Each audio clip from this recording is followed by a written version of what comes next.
메시지 성경 요한복음 18장을 함께 살펴보겠습니다. 이 장은 예수님의 체포와 재판, 그리고 베드로의 부인 사건이 담겨 있습니다. 겟세마네 동산에서 예수님은 기도하신 후 체포되셨습니다. 유다가 군사들을 이끌고 예수님께 나아오자 예수님은 스스로 당신이 그들 앞에 찾는 예수임을 밝히셨습니다. 이어 베드로는 칼을 들어 대제사장의 종 말고의 귀를 자르지만 예수님은 이를 막으시며 평안을 말씀하십니다. 이후 예수님은 대제사장과 빌라도 앞에서 신문을 받으시게 되는데 이 과정에서 진리에 대해 묻는 빌라도와 예수님 사이의 대화가 나타납니다. 동시에 베드로는 예수님을 3번 부인하는 장면이 기록되어 있죠. 요한복음 18장은 고난을 맞이하시는 예수님의 겸손과 담대함, 그리고 인간의 연약함을 강렬하게 보여주는 장입니다. 이 말씀을 통해 우리 각자가 진리와 믿음을 어떻게 받아들이고 살아가야 할지 깊이 묵상해보는 시간이 되시길 바랍니다. 메시지 성경 요한복음 18장 말씀으로 들어갑니다. 겟세마네 동산에서 잡히시다. 예수께서 이렇게 기도하시고 나서 제자들과 함께 기드론 시내 건너편으로 가셨다. 거기에 동산이 하나 있었다. 예수께서 제자들과 함께 그 안으로 들어가셨다. 그 동산은 예수와 제자들이 자주 다니던 곳이다. 그분을 배반할 유다도 그곳을 알고 있었다. 유다는 동산으로 가는 길을 안내했고 대제사장과 바리새인들이 보낸 로마 병사와 경비병들이 그 뒤를 따라갔다. 그들은 등불과 횃불과 칼을 들고 동산에 도착했다. 예수께서는 자신에게 닥칠 일을 다 아시고 앞으로 나아가 그들을 만나셨다. 예수께서 말씀하셨다. 너희가 누구를 찾느냐? 그들이 대답했다. 나사렛 사람 예수요. 예수께서 말씀하셨다. 내가 그다. 병사들이 크게 놀라 뒷걸음질했다. 배반자 유다가 눈에 띄었다. 예수께서 다시 물으셨다. 너희가 누구를 찾느냐? 그들이 대답했다. 나사렛 사람 예수요. 예수께서 말씀하셨다. 내가 그라고 너희에게 말했다. 내가 그 사람이다. 너희가 찾는 사람이 나라면 이 사람들은 가게 해 주어라. 이것으로 아버지께서 내게 주신 사람들은 하나도 잃지 않았습니다라고 기도하신 말씀이 이루어졌다. 바로 그때 시몬 베드로가 차고 있던 칼을 뽑아 대제사장의 종을 쳐서 오른쪽 귀를 잘라버렸다. 그 종의 이름은 말고였다. 예수께서 베드로에게 명하셨다. 그 칼을 도로 꽂아라. 너는 아버지께서 내게 주신 이 잔을 내가 마시지 않으리라고 생각하느냐? 그때 대장의 명령을 받은 로마 병사들이 유대 경비병들과 합세하여 예수를 붙잡고 결박했다. 그들은 먼저 가야바의 장인 안나스에게 예수를 끌고 갔다. 가야바는 그 해의 대제사장이었다. 그는 한 사람이 백성을 위해 죽는 것이 낫다고 유대인들에게 충고했던 자다.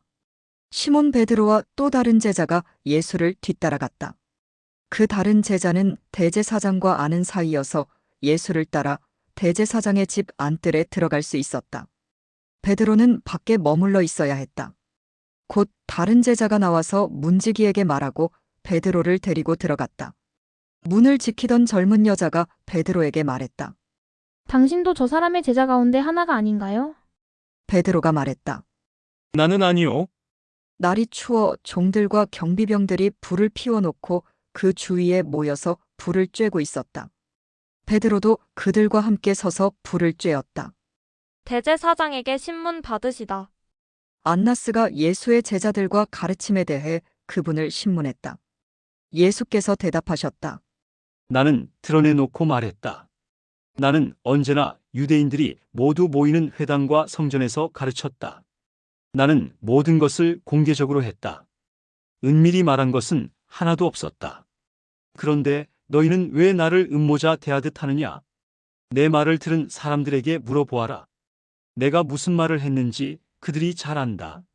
나는 모든 것을 숨김없이 가르쳤다. 예수께서 이렇게 말씀하시자 그 자리에 서 있던 경비병 하나가 예수의 뺨을 때리며 말했다. 어떻게 내가 대제사장에게 그런 식으로 말하느냐? 예수께서 대답하셨다. 내가 잘못 말한 것이 있다면 증거를 대보아라. 그러나 내가 사실 그대로 말했다면 어찌하여 때리느냐?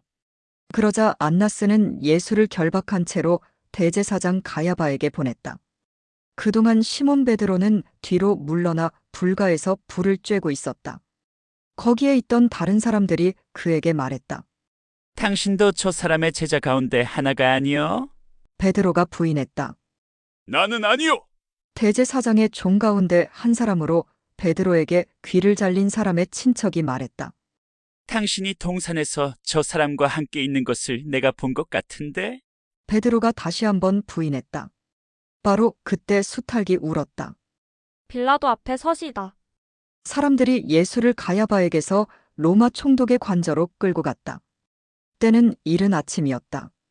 그들은 유월절 음식을 먹을 자격을 잃고 싶지 않아서 총독 관저로는 들어가지 않았다. 그래서 빌라도가 그들에게 나와서 말했다. 무슨 죄로 이 사람을 고발하는 것이오? 그들이 말했다. 이 사람이 악행을 저지르지 않았다면 우리가 여기까지 와서 총독님을 귀찮게 하겠습니까? 빌라도가 말했다. 그를 데려가서 여러분의 법대로 재판하시오. 유대인들이 말했다. 우리는 사람을 죽일 권한이 없습니다. 이것으로 예수께서 어떻게 죽으실 것인지 가리켜 하신 말씀이 입증되었다. 빌라도가 다시 관저로 들어가 예수를 불러냈다. 내가 유대인의 왕이냐? 예수께서 대답하셨다. 그 말은 너 스스로 한 말이냐? 아니면 다른 사람들이 나에 대해서 내게 한 말이냐? 빌라도가 말했다. 내가 유대인처럼 보이느냐? 내 동족과 대제사장들이 너를 나한테 넘겼다. 내가 무슨 일을 했느냐? 예수께서 말씀하셨다. 내 나라는 눈에 보이는 것들로 이루어지지 않는다. 만일 그랬다면 나를 따르는 사람들이 싸워서 내가 유대인들의 손에 넘어가지 않게 했을 것이다. 그러나 나는 그런 왕이 아니다. 나는 세상이 생각하는 그런 왕이 아니다. 그러자 빌라도가 말했다. 그래서 내가 왕이냐 아니냐? 예수께서 대답하셨다. 내가 사실을 말했다. 나는 왕이다. 나는 진리를 증언하려고 이 세상에 왔다. 누구든지 진리에 마음이 있는 사람, 조금이라도 진리에 관심을 갖는 사람은 내 음성을 알아듣는다. 빌라도가 말했다. 진리가 무엇이냐? 빌라도가 이 말을 한 다음 다시 유대인들에게 나가서 말했다. 나는 이 사람에게서 아무 잘못도 찾지 못하겠소. 6월절에는 내가 죄수 한 명을 사면해주는 관례가 있소. 내가 유대인의 왕이라는 이자를 놓아주면 어떻겠소? 그들이 다시 외쳤다. 이 자가 아니라 바라바를 놓아주시오. 바라바는 로마 체제에 저항한 유대인이었다.